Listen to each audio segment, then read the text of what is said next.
نحمده ونصلي ونسلم على رسوله النبي الكريم اما بعد فاعوذ بالله من الشیطان الرجیم بسم اللہ الرحمن الرحیم ان اللہ يحب التوابین ويحب المتطہرین صدق اللہ العظیم وصدق رسولہ النبی الکریم۔ معزز حاضرین، یہ شعبان المعظم کا پہلا جمعۃ المبارک ہے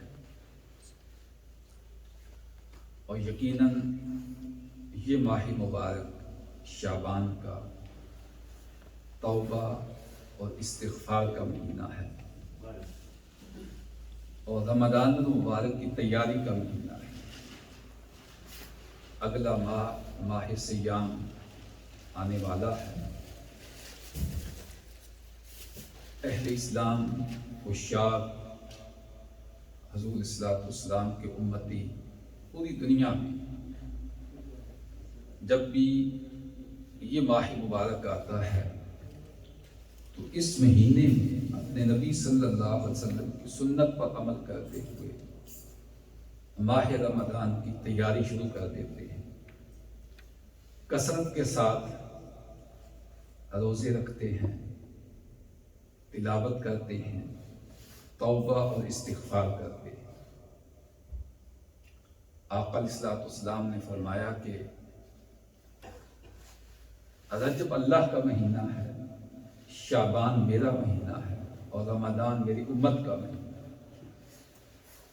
تو الشعبان شہری، کہ شعبان میرا مہینہ ہے، تو آقا علیہ السلام نے اس ماہ کو اپنی ذات کی طرف نسبت کر کے اس کی اہمیت اور امپورٹنس کو اور بھی بہت زیادہ بڑھا دی۔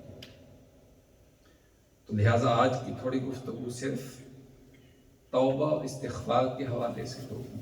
قرآن مجید کی ایک آیت کریمہ جو تلاوت کی، اس میں بھی اللہ رب العزت کا ارشاد کہ ان اللہ یحب التوابین ویحب المتطہرین، کہ بے شک اللہ رب العزت توابین یعنی توبہ کرنے والوں سے محبت کرتا ہے، اور متطہرین اور پاک صاف لوگ، پیوریفائڈ لوگ، جن کا ظاہر بھی پاک اور جن کا باطن بھی پاک اور کلین ہوتا ہے، ان سے محبت کرتا ہے۔ تو اللہ کی محبت ان لوگوں کو نصیب ہوتی ہے جو توبہ اور استغفار کے ساتھ ساتھ اپنی قلبی طہارت، اپنی جسمانی طہارت، اپنی باطنی طہارت، اپنی روحانی طہارت کا اہتمام کرتے ہیں۔ آقا علیہ السلام نے کا ارشاد گرامی ہے ان انس رضی اللہ تعالی عنہ ان النبی صلی اللہ علیہ وسلم قال کل ابن آدم خطاء وخیر الخطائین التوابون۔ فرمایا آقا علیہ السلام نے کہ ہر انسان خطا کار ہے، خطا کا پتلا ہے، یعنی انسان ہے تو غلطی کی ہوگی۔ کوئی انسان یہ نہیں کہہ سکتا کہ مجھ سے کوئی خطا نہیں ہوئی، مجھ سے کوئی غلطی نہیں ہوئی۔ ہر انسان سے خطا ہوتی ہے، مگر فرمایا کہ اچھے خطا کار یعنی خطا ہو جانے کے بعد ندامت سے سچی توبہ کرنے والے ہیں، یعنی جو خیر الخطائین ہیں، جو اچھے خطا کار وہ ہیں جو التوابون، جو توبہ کرنے والے ہیں، جن سے غلطی ہو جاتی ہے وہ غلطی کے اوپر ڈٹ نہیں جاتے۔ امام غزالی کا ایک اور مجھے یاد آ رہا ہے کہ جو غلطی کر کے، غلطی بلکہ اس سے ترتیب کو اگر الٹا کر لیں تو فرماتے ہیں جو کبھی غلطی نہیں کرتا اس کو فرشتہ کہتے ہیں۔ جو کبھی، جیسے غلطی اور خطا اور گناہ ہوتا ہی نہیں ہے، دیٹ از اینجل۔ اور جو غلطی کر کے اس کے اوپر ڈٹ جائے اس کو شیطان کہتے ہیں۔ غلطی کی معنی ہی نہیں، ٹھیک ہے جی، اپنی غلطی کو جسٹیفائی کرنا، یہ شیطان کا کام ہے۔ اللہ کی بارگاہ میں جب آدم علیہ السلام کو اللہ کے حکم پر سجدہ کرنے سے انکار کیا، اگر غلطی مان جاتا تو شاید وہ ساری زندگی کے ابلیس اور شیطان نہ بنتا، مگر وہ ڈٹ گیا، شیطان ہو گیا۔ تو تو جو غلطی کرتا ہی نہیں ہے وہ فرشتہ ہے، جو غلطی کر کے خطا کر کے ڈٹ جاتا وہ شیطان ہے، اور جو غلطی کر کے توبہ کر دیتا وہ انسان ہے۔ تو انسان کے اندر یہ ہے کہ وہ غلطی بھی کرتا ہے مگر اس کے ساتھ توبہ کر لیتا ہے، اللہ اس کو معاف کر دیتا ہے۔ اب یہ نہیں ہو سکتا، ہم نہ تو فرشتے ہیں نہ شیطان ہیں، اگر کبھی غلطی نہ ہو تو فرشتہ بن گیا، اور جو ڈٹ جائے تو اب سمجھے شیطان کی صف میں چلے گئے۔ اور انسان رہنے کے لیے ضروری ہے کہ انسان غلطی کے بعد اللہ کی بارگاہ میں سچے دل سے تائب ہو جائے، استغفار کر لے، تو توبہ کا دروازہ ہمیشہ کھلا رہتا ہے۔ اور اللہ پاک کو توبہ سے جتنی محبت ہے اور تائبین سے جتنی محبت ہے، جو توبہ کر کے سچے دل سے ندامت اور شرمندگی کے آنسو بہاتے ہیں، شاید عبادت گزاروں سے بھی اتنی محبت ہے۔ اب ایک بڑی پیاری حدیث ہے جو متفق علیہ بخاری اور مسلم کے اندر آئی۔ اب اس کا جس کے راوی حضرت ابو ہریرہ ہے، وہ بیان کرتے ہیں کہ آقا علیہ الصلوۃ والسلام نے فرمایا کہ ایک آدمی پرانے وقتوں میں اپنے اوپر ظلم اور زیادتی کرتا رہا، یعنی بہت زیادہ وہ گناہوں کے اندر ملوث ہو گیا۔ جب اس کی موت کا وقت قریب آیا تو اس نے اپنے بیٹوں کو بلایا اور کہا کہ جب میں فوت ہو جاؤں تو مجھے فوت ہو جانے کے بعد، میری وفات کے بعد اچھی طرح لکڑیاں کٹھی کر کے میری باڈی کو جلا دینا۔ جب میری باڈی جل جائے تو پھر اس کی راکھ کو پیس کر کٹھی کر کے اس کی تو ہوا کے اندر اڑا دینا۔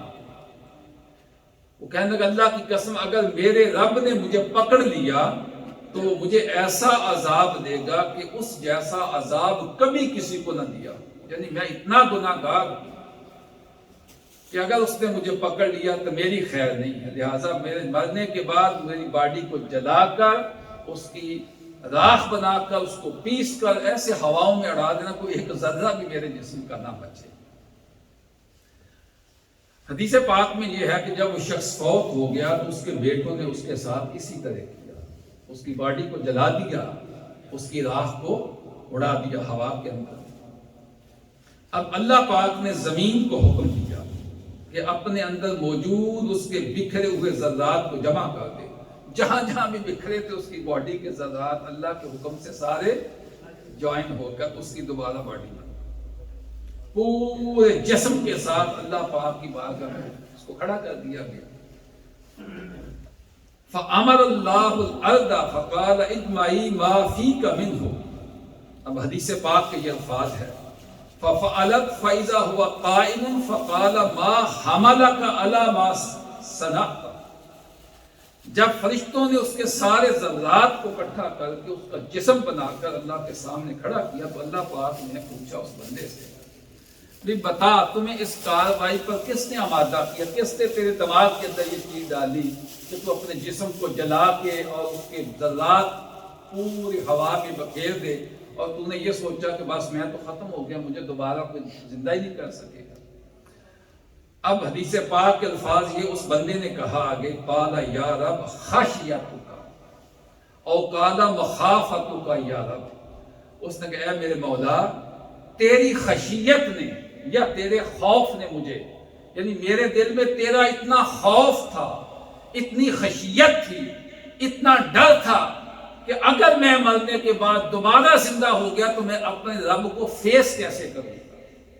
How can I be able to stand before my Lord؟ کیسے میں اپنے اللہ کے سامنے کھڑا ہو سکوں گا؟ جب یہ میرے اندر خوف اور خشیت پیدا ہوئی کہ میں کون سا گناہوں کا چہرہ لے کر جب رب کے سامنے جاؤں گا تو میں رب کا مقابلہ نہیں کر، بس اس خوف نے میری یہ حالت کر دی تھی جس کر کے میں نے اپنے بیٹوں کو بلا کر یہ فیصلہ کیا۔ جب یہ بات ہوئی تو اللہ کی بارگاہ سے حکم ہوتا فغفر لہ، تو فرمایا آقا علیہ الصلوۃ والسلام نے کہ اس کے اس خوف کی وجہ سے اللہ پاک نے اس کو بخش دیا، اس کی بخشش و مغفرت کا فرمانہ جاری کر دیا کہ یہ بندہ اگر اللہ کے خوف میں اس نے یہ کام کیا ہے تو جو بندہ اللہ سے ڈرتا ہے، اسی ڈرنے کا نام بھی استغفار ہے۔ اسی کا نام ہی توبہ ہے کہ بندہ ہر وقت دیکھو نا، کسی بڑے آفیسر کے سامنے جانا ہو، کسی بڑے آدمی کے سامنے جانا ہو تو بندہ بات کرتے ہوئے کبھی زبان لڑکھڑا جاتی ہے، کبھی ٹانگیں کانپتی ہیں کہ پتہ نہیں کسی جج کے سامنے آپ کی پیشی ہو تو وہ ساتھ پانی بھی رکھ دیتے ہیں گلاس کے. ایک روب ہوتا ہے، ایک ڈر ہوتا ہے، ایک خوف ہوتا ہے. تو عام انسان کا اگر اتنا روب اور ڈر اور خوف یہ چیز ہے تو پھر اللہ کی ذات جب قیامت کے دن بندہ بارگاہ الہ میں کھڑا ہوگا اور اس کو ساری زندگی کے گناہ اس وقت یاد آ رہے ہوں گے. آج تو دیکھیں ہم چھپ کر کئی گناہ، اس کو پتہ نہ چلے، اس کو پتہ نہ چلے، فلاں کو پتہ نہ چلے، چھپ سکتے ہیں انسانوں سے. کیا بندہ اللہ سے بھی چھپ سکتا ہے؟ یہ جو فرشتے رات دن ہمارا دفتر تیار کر رہے ہیں گناہوں کا، یہ تو جاتے ہی تھما دیں گے، پوری زندگی کی کتاب تھما دیں گے. جیسے آج خفیہ کیمرے لگے ہوتے ہیں نا، اگر بندہ انکار بھی کرتا ہے میں نے یہ نہیں کیا تو وہ ساری فلم دکھا دے، یہ دیکھو یہ آپ ہی ہیں. تو آج تو اور سمجھنا آسان ہو گیا ہے کہ جس طرح آج خفیہ کیمرے آپ 100 کہیں میں نے نہیں کیا، آپ نے جو کچھ کیا ہوتا آپ کو دکھا دیا جاتا ہے. You can't deny. اللہ کی بارگاہ میں یہ دونوں فرشتے ہماری ایک ایک حرکت کو نوٹ کر رہے ہیں، اٹھنا بیٹھنا کھانا پینا، ایون کہ جو کچھ ہم سوچ رہے ہیں ان کو بھی جانتے ہیں. اللہ کی ذات سے کوئی چیز پوشیدہ نہیں ہے. یہی وجہ ہے کہ اگر کہیں کوئی غلطی کوئی خطا کچھ بھی ہو جائے تو پھر انسان دیر نہ کرے، فوری توبہ کی طرف آ جائے. یعنی توبہ ایک ایسی چیز ہے جو زندگی کے سارے گناہوں کو معاف کر دیتی ہے. اور وہ دروازہ حضرت ابو ہریرہ بیان کرتے ہیں، ان ابی ہریرہ قال قال رسول اللہ صلی اللہ علیہ وسلم من تاب قبل ان تطلع الشمس من مغربها تاب اللہ علیہ. فرماتے ہیں کہ آقا علیہ السلام نے فرمایا جو شخص مغرب سے سورج طلوع ہونے تک یعنی قیامت پکا ہونے سے پہلے پہلے توبہ کر دے، اللہ اس کی توبہ قبول فرما اس کو جنت میں داخل کر. یعنی توبہ کا دروازہ کبھی بند نہیں ہوتا. پھر آگے فرمایا ان ابن عمر رضی اللہ عنہما ان النبی صلی اللہ علیہ وآلہ وسلم قال ان اللہ یقبل توبۃ العبد ما لم یغرغر. فرمایا کہ حضرت عبداللہ بن عمر رضی اللہ تعالیٰ عنہ دے کہ آقا علیہ السلام نے فرمایا کہ اللہ تعالیٰ اس وقت تک بندے کی توبہ قبول فرماتا ہے جب تک یہ روح حلق میں پہنچ کر غرغر نہیں کرتی، یعنی حالت نزاع سے پہلے پہلے توبہ کا دروازہ کھلا ہوتا ہے. یعنی اتنا وہ کریم رب ہے، وہ آخری موت تک بندے کو مہلت دیتا، بندے اب بھی پلٹا میری رحمت کی طرف، اب بھی پلٹا. ہر رات ہر دن اس کی رحمت دستک دیتی ہے. اور پھر سب سے بڑھ کر میں نے عرض کیا حدیث پاک میں انس بن مالک رضی اللہ عنہ قال قال رسول اللہ صلی اللہ علیہ وسلم ان للقلوب صدع كصدع النحاس او كصدع الحديد وجلاؤها الاستغفار. حضرت انس کہتے ہیں کہ آقا علیہ السلام نے فرمایا لوگوں بے شک پیتل یا لوہے کی طرح جیسے ان کو زنگ لگ جاتا ہے اسی طرح دلوں کو بھی زنگ لگ جاتا ہے. گناہ کا زنگ، نافرمانیوں کا، اور ہزار جو ہم غلط کام کرتے ہیں اس سے دل کالے ہو جاتے ہیں، سیاہ ہو جاتے ہیں. فرمایا وجلاؤها الاستغفار، اس سے چھٹکارے کا ذریعہ صرف استغفار ہے. تم اللہ کی بارگاہ میں استغفار کرو، توبہ کرو. توبہ استغفار تمہارے دل کو اس طرح پالش کر دے گی کہ ایک ذرہ بھی اس زنگ کا سیاہی کا نہیں رہے گا. اس طرح دل صاف اور کلین ہو جائے گا. آئیے اس ماہ مبارک کے اندر اللہ کی بارگاہ میں توبہ کا دروازہ اور استغفار کا دروازہ نوک کریں، اور اس توبہ و استغفار کے ساتھ ہم اگلے ماہ مبارک رمضان المبارک میں داخل ہوں. اللہ پاک ہم سب کے حال پہ کرم فرمائے اور ہمیں سچی توبہ اور استغفار کی توفیق عطا فرمائے. وما علینا الا البلاغ. سنت